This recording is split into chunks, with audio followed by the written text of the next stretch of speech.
Bismillahirrahmanirrahim. Assalamualaikum warahmatullahi wabarakatuh. Alhamdulillahirrabbilalamin. Wassalatu wassalamu ala ashrafil anbiya'i wal mursalin. Wa ala alihi wa ashabihi ajma'in wa ba'd. Alhamdulillah para pemirsa sekalian dan para mahasiswa yang Ustadz cintai.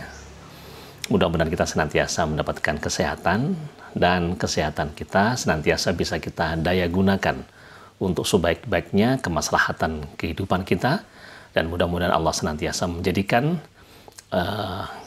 anugerah yang Allah berikan kepada kita sebagai sarana menambah kebaikan-kebaikan dalam rangka menggapai ridha Allah Subhanahu wa taala. Wa ba'd. Baik, pada pertemuan atau pada episode sebelumnya Ustadz telah pernah menyampaikan bahwa materi kita ini tentang error analysis, analisis kesalahan. Kemarin sudah dibedakan antara definisi awal, beda antara kekeliruan dan kesalahan, antara ghalat dan khata, antara mistake dan error. Nah, kita sekarang berbicara tentang kesalahan, error atau khata. Sehingga nama Arabnya adalah tahlilul akhta al-lughawiyah. Nah, mengapa kesalahan itu bisa terjadi? Ya, salah satunya adalah nanti di tema kita kali ini adalah tema tentang interferensi. Ya, karena interferensi bahasa menjadi sebab atau salah satu sebab dari kesalahan bahasa itu sendiri. Nah, sebelumnya para mahasiswa mungkin sudah pernah membaca buku Ustadz yang sudah Ustadz tulis kira-kira beberapa tahun yang lalu. Ya, buku ini Pengantar Linguistik Arab. Ya, dalam buku ini sudah ada salah satu sub bahasan tentang penyimpangan berbahasa. Jadi bahwa terjadinya pergeseran bahasa karena adanya munculnya bahasa yang lain, karena munculnya bahasa yang lain hingga terjadilah pergeseran bahasa. Bahasa tergeser oleh bahasa yang lainnya hingga terjadilah penyimpangan. Penyimpangan mengakibatkan terjadinya kesalahan, dan kalau kesalahan itu berlarut-larut maka akan terjadi sampai kepada kepunahan bahasa. Ya, semoga bahasa kita, bahasa nasional, bahasa Indonesia, dan bahasa-bahasa daerah lainnya termasuk bahasa Jawa, bahasa-bahasa yang ada di seluruh Nusantara ini tidak sedang berproses mengalami kepunahan. Insya Allah, mudah-mudahan tidak. Ya, baik. Kita bicara tentang interferensi.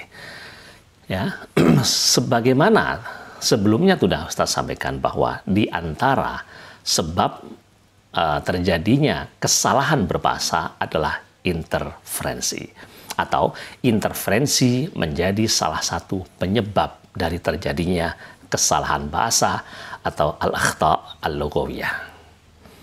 Nah, sekarang kesalahan bahasa itu apa? Nah, secara umum banyak sekali definisi dari para tokoh, ya, dari para ahli, kita menyebutnya ulamaul lughah.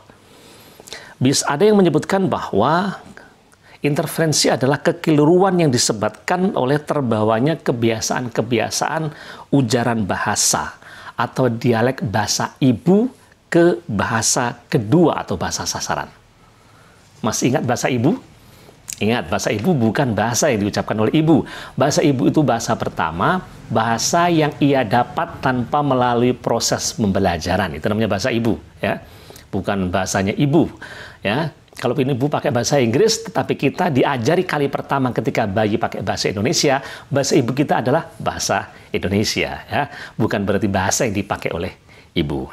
Nah, atau secara umum, dalam bukunya misalnya Pak Nababan dalam Sosiolinguistik sebuah pengantar, bukunya Pak Abdul Khair dalam buku-buku beliau tentang Sosiolinguistik perkenalan awal, dan Pak Haidar Wasil, ya, tentang beberapa madhab dalam teori linguistik, disebutkan secara umum bahwa interferensi itu adalah terjadinya kekacauan atau terbawanya sistem bahasa pertama ke dalam bahasa kedua.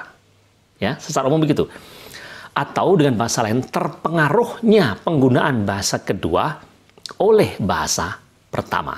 Bahasa pertama, bahasa ibu, mempengaruhi seorang pembelajar ketika akan menggunakan bahasa kedua.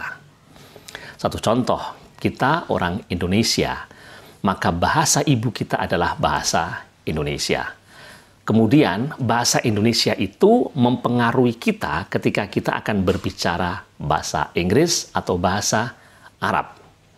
Nah, nanti termasuk dalam tema interferensi ini akan melahirkan kesalahan bahasa. Karena itu tugas mahasiswa nanti pada pekan yang akan datang adalah mulai bisa memetakan, membuat makalah tentang bagaimana kesalahan itu terjadi, baik kesalahan fonologi, kesalahan morfologi, kesalahan sintaksis, kesalahan semantik, dan kesalahan pragmatik. Masuk dalam pragmatik kalau saya nanti kesalahan idiomatik, ya, kesalahan istilah, kesalahan bahasa, kesalahan kata per kata. Nah, baik, sebelumnya sekali lagi kita sampaikan jadi bahwa terpengaruhnya bahasa kedua oleh bahasa pertama itu namanya